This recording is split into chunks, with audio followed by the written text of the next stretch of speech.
세조가 왕이 된 후 평생 시달린 꿈과 저주의 정체. 섹션 1. 오프닝. 조선 역사상 가장 강력한 왕 중 하나. 계유정난으로 조카의 왕위를 빼앗고 사육신을 능지처참하고 단종을 영월에서 죽게 만든 왕. 세조입니다. 그런데 이 세조에게 아무도 잘 모르는 사실이 하나 있습니다. 세조는 왕이 된 후 한 번도 편히 잠들지 못했습니다. 실록에는 세조가 꿈에 시달렸다는 기록이 수십 번 나옵니다. 죽은 신하들의 얼굴, 어머니의 질책, 단종의 눈빛, 그리고 현덕 왕후의 저주. 몸에는 원인을 알 수 없는 피부병이 생겼고 눈은 점점 나빠졌습니다. 당시 사람들은 이것을 죽은 자들의 저주라고 했습니다. 세조 자신도 그 말을 완전히 부정하지 못했습니다. 그래서 전국의 명산을 돌아다니며 치료를 구했고 불교에 깊이 귀했습니다. 권력은 모든 것을 가질 수 있지만 죽은 자의 원망만큼은 피할 수 없었습니다. 오늘은 세조의 그 꿈과 저주의 정체를 조선 왕조실록의 기록을 따라 완전히 해부해 보겠습니다. 세조라는 인물이 얼마나 복잡한 사람이었는지 그 내면을 깊이 들여다보는 시간이 될 겁니다. 섹션 2. 계유정난 직후 꿈이 시작되다. 경복궁 계유정난 관련 자료화면. 첫 번째 악몽. 1453년 10월 계유정난이 일어납니다. 수양대군은 김종서를 직접 죽이고 황보인 등 대신들을 숙청합니다. 하룻밤 사이에 수십 명이 죽었습니다. 그날 밤 이후 수양대군의 잠이 달라졌습니다. 실록에는 직접적으로 기록되어 있지 않지만 세조 주변 인물들의 기록과 야사를 통해 세조가 계유정난 직후부터 악몽에 시달렸다는 것을 알 수 있습니다. 꿈에 김종서가 나타났습니다. 수양대군이 직접 철퇴로 내리쳤던 그 사람. 꿈속에서 김종서는 아무 말도 하지 않고 그냥 바라보기만 했다고 합니다. 말없이 바라보는 눈빛이 칼보다 무서웠습니다. 권력으로 사람은 죽일 수 있었지만 기억은 죽일 수 없었습니다. 왕이 된 후 더 심해진 꿈. 1455년 수양대군이 세조가 됩니다. 왕위에 오른 후에도 꿈은 멈추지 않았습니다. 오히려 더 심해졌습니다. 이제 꿈에 나타나는 사람이 늘어났습니다. 황보인 이양 그리고 죽어간 수많은 신하들. 세조는 침전에 들어가는 것을 두려워했다는 기록이 있습니다. 잠을 자면 그들이 나타났습니다. 잠을 안 자면 몸이 버티지 못했습니다. 세조는 그 사이 어딘가에서 매일 밤을 보냈습니다. 세상에서 가장 강력한 권력을 가진 사람이 잠 한 번 편히 자지 못하는 처지였습니다. 세조가 촛불을 밝힌 이유. 실록에는 세조가 밤에 촛불을 많이 켜놓았다는 기록이 있습니다. 침전에 수십 개의 촛불을 밝혀 방 안을 환하게 했습니다. 신하들이 물었습니다. 전하, 어찌하여 이리 많은 촛불을 켜놓으십니까? 세조는 대답하지 않았습니다. 하지만 그 이유를 모르는 사람은 없었습니다. 어두우면 그들이 나타났으니까요. 밝은 곳에서는 조금 덜 나타났으니까요. 조선 최강의 왕이 어둠을 두려워했습니다. 섹션 3. 현덕 왕후의 저주. 현덕 왕후는 누구인가? 현덕 왕후는 단종의 어머니입니다. 문종의 왕비로 단종을 낳다가 산후병으로 세상을 떠났습니다. 단종이 태어난 지 하루 만에 어머니를 잃은 겁니다. 그녀의 무덤 소릉은 경기도 안산에 있었습니다. 문종이 깊이 사랑했던 왕비의 무덤이었습니다. 그런데 세조가 왕이 된 후 현덕 왕후에 대한 충격적인 처분이 내려집니다. 무덤을 파헤치다. 1457년 세조는 명을 내립니다. 현덕 왕후의 무덤을 파헤치고 시신을 꺼내라. 이유는 이랬습니다. 현덕 왕후의 아버지 권전이 단종 복위 운동에 연루됐다는 겁니다. 역적의 딸이 왕비의 예우를 받을 수 없다는 논리였습니다. 신하들도 놀랐습니다. 이미 세상을 떠난 왕비의 무덤을 파헤친다는 것은 유례가 없는 일이었습니다. 하지만 세조의 명은 거스를 수 없었습니다. 소릉이 파헤쳐졌습니다. 현덕 왕후의 시신은 무덤에서 꺼내졌고 서해 바닷가에 버려졌습니다. 죽은 사람에게도 복수한 겁니다. 그리고 그 순간부터 저주가 시작됐다는 이야기가 전해집니다. 현덕 왕후가 꿈에 나타나다. 소릉을 파헤친 그날 밤 세조의 꿈에 현덕 왕후가 나타났습니다. 그녀는 이렇게 말했다고 합니다. 내가 내 아들을 죽였으니 나도 내 아들을 데려가겠다. 세조는 꿈에서 깨어났습니다. 온몸에 식은땀이 흘렀습니다. 그리고 며칠 후 세조의 맏아들 의경세자가 갑자기 쓰러집니다. 의경세자는 당시 20살이었습니다. 건강하고 총명한 젊은 왕세자였습니다. 그런 의경세자가 원인을 알 수 없는 병으로 세상을 떠납니다. 세조는 확신했습니다. 현덕 왕후의 저주가 아들을 데려간 것이라고. 역사적 사실과 설화가 뒤섞인 이야기이지만 실록에는 의경세자의 갑작스러운 죽음이 기록되어 있고 세조가 그 후 현덕 왕후의 처분을 크게 후회했다는 정황들이 곳곳에 남아 있습니다. 소릉 복위의 시도.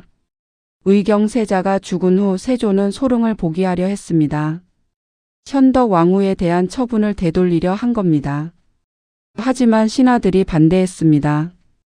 한 번 내린 결정을 되돌리면 왕권이 흔들린다는 논리였습니다.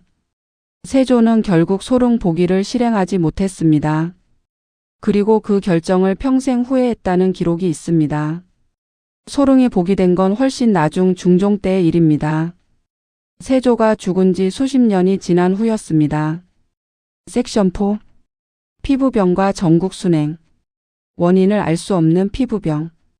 세조의 몸에 이상이 생기기 시작한 건 단종이 죽은 1457년 전후였습니다. 온몸에 종기가 생겼습니다. 가렵고 따가운 피부병이 전신으로 퍼졌습니다. 당시 최고의 의원들이 달려들었지만 원인을 찾지 못했고 치료도 되지 않았습니다. 눈도 나빠졌습니다. 실록에는 세조가 문서를 읽기 어려울 정도로 시력이 떨어졌다는 기록이 있습니다. 당시 사람들은 수군거렸습니다. 죽은 단종과 사육신의 원혼이 전하를 벌하고 있다. 세조의 귀에도 그 소문이 들어왔을 겁니다. 세조는 그것을 미신이라 일축했을까요? 아니면 마음 깊은 곳에서 그 말이 사실일지도 모른다고 생각했을까요? 전국 온천 순행. 세조는 치료를 위해 전국을 돌아다닙니다. 충청도 온양 온천, 강원도 오대산, 충북 속리산. 한 곳에 머물지 않고 계속 이동했습니다. 온양 온천은 지금도 유명한 온천지입니다. 세조가 이곳에서 목욕을 하며 치료를 받았다는 기록이 있습니다. 일시적으로 나아지는 듯 했지만 근본적인 치료는 되지 않았습니다. 세조의 순행은 단순한 치료 여행이 아니었습니다. 궁궐을 벗어나고 싶었던 것도 있었을 겁니다. 궁궐 안에 있으면 죽은 자들의 기억이 더 강렬했으니까요. 밖으로 나가면 조금은 숨을 쉴 수 있었습니다. 그래서 세조는 평생 자주 궁궐을 벗어났습니다. 조선 왕 중에서 이렇게 자주 순행을 한 왕은 드물었습니다.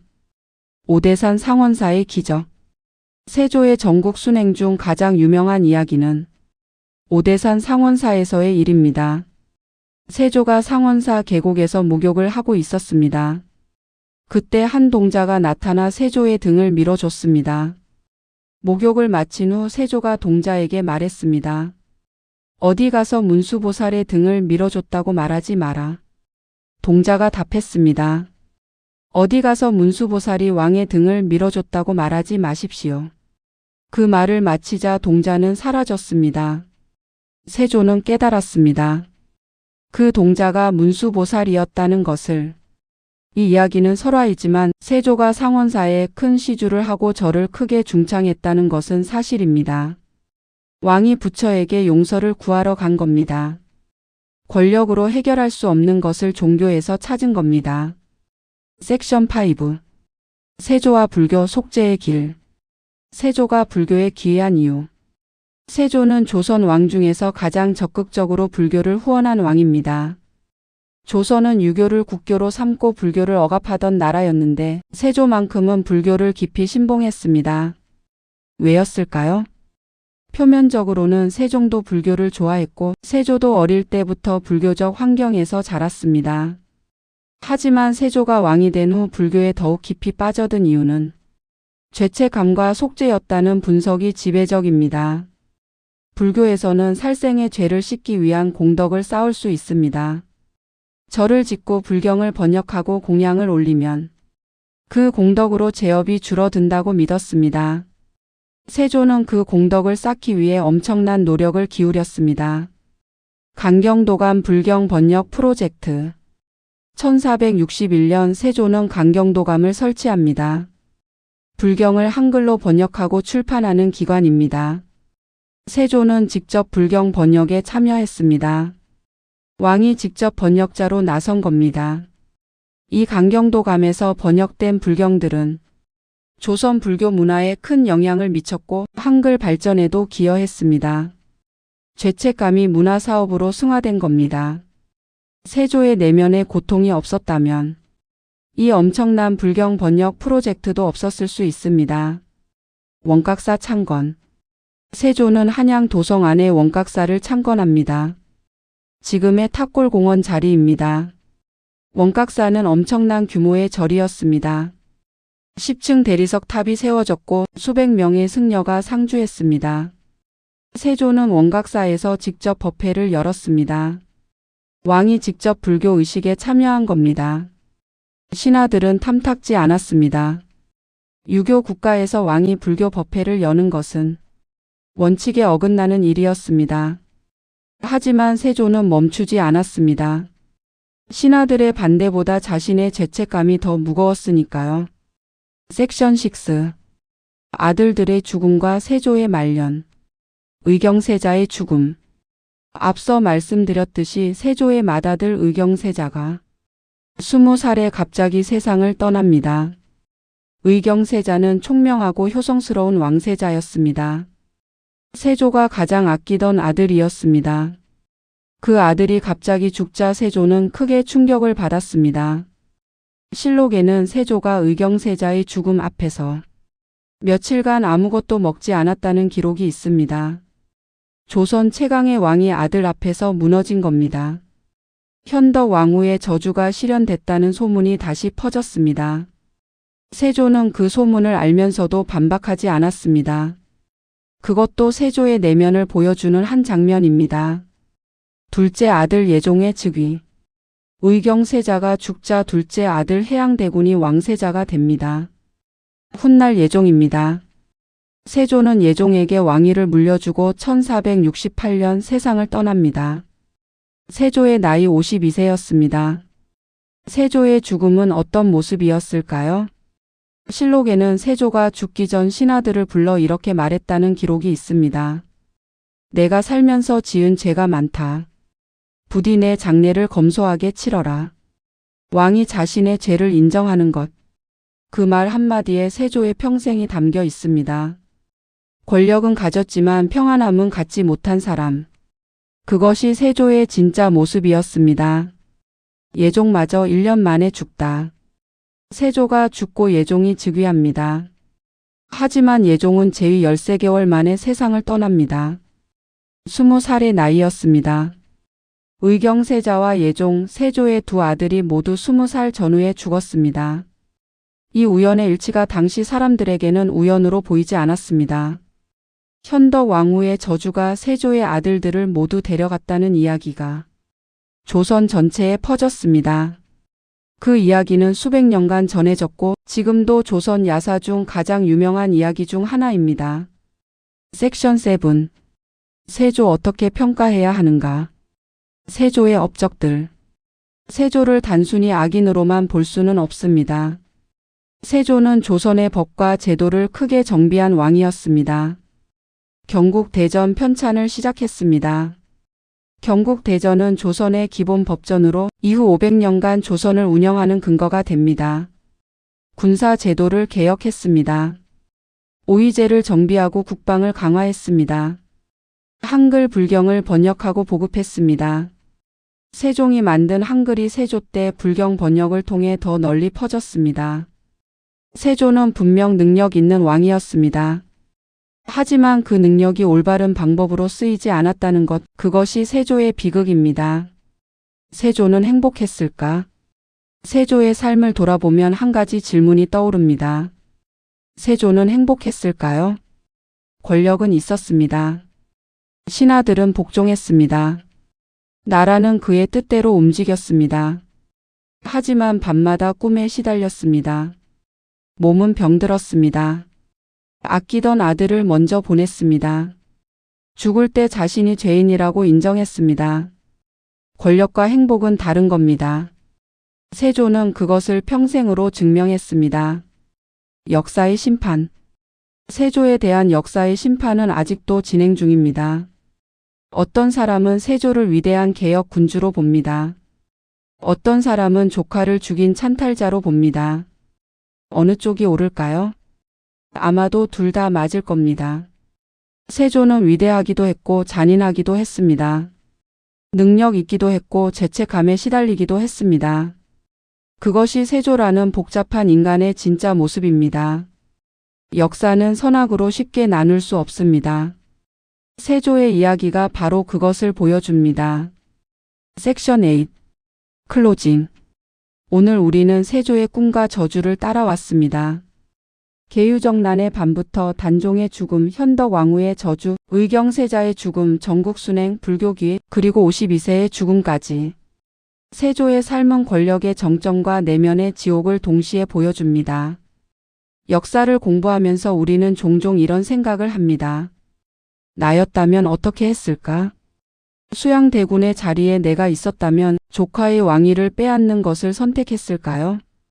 아니면 조카를 지키는 길을 선택했을까요? 쉬운 질문이 아닙니다. 하지만 세조의 이야기는 우리에게 말합니다. 권력을 얻는 것보다 어떻게 사는가가 더 중요합니다. 세조는 권력은 얻었지만 평안함은 끝내 얻지 못했습니다. 구독 알림. 영상이 도움이 되셨다면 구독과 좋아요 부탁드립니다. 다음 편에서는 단종 시리즈를 마무리하며 한 명의 조선을 쥐락펴락한 세조의 책사의 진짜 이야기를 다룹니다. 다음 영상에서 뵙겠습니다.